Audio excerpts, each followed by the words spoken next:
So yeah, in this video I'll be showing you how to remove the air filter of Tiger 660. So first thing is to remove the seat. So you just remove the seat and then remove the battery terminals one by one.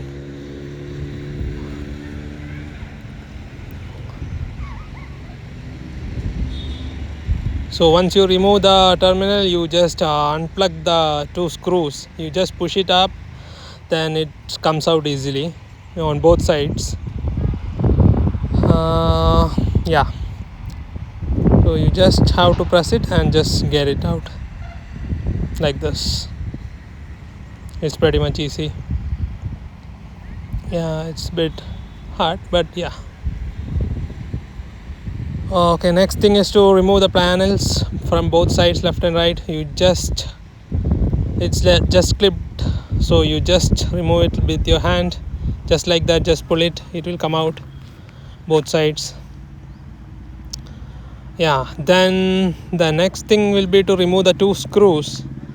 It's a star screw, so you need a star screw pit to remove that. So both screws has same so you just remove those two screws on like four screws, two screws here on the left and two screws right. Then you just pull the panel out, it comes out. Yeah, so then you'll have to remove two pipes which is connected to air filter, one on the left and one on the right. So left it will be, but you can remove it with your hands. Then you just unscrew the two screws which is connected to air filter, then unscrew the small nut which connects to the throttle body.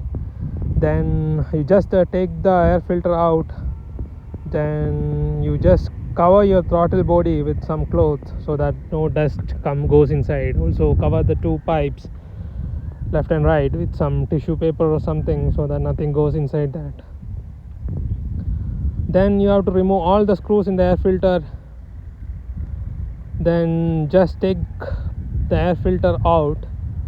Now I'll clean this air filter and put it back. The video goes like you have to put in two air pipes back, then on both sides using your hand. So then goes the two nut and bolts, nuts basically, which you tight in the left and right. Then you reconnect the battery terminals and make sure that you can turn your bike on and the instrument cluster comes up. Then put the panel back, put the two screws on the panel left and right and tighten it, both screws, like two at the back and two at the front. So here goes the screw at the front, and just tighten the four screws and put the panel back. After you put the panel back, you have to put that push back screws, and then you have to just push it inside. That's it. Let me know if you have any questions in the comments.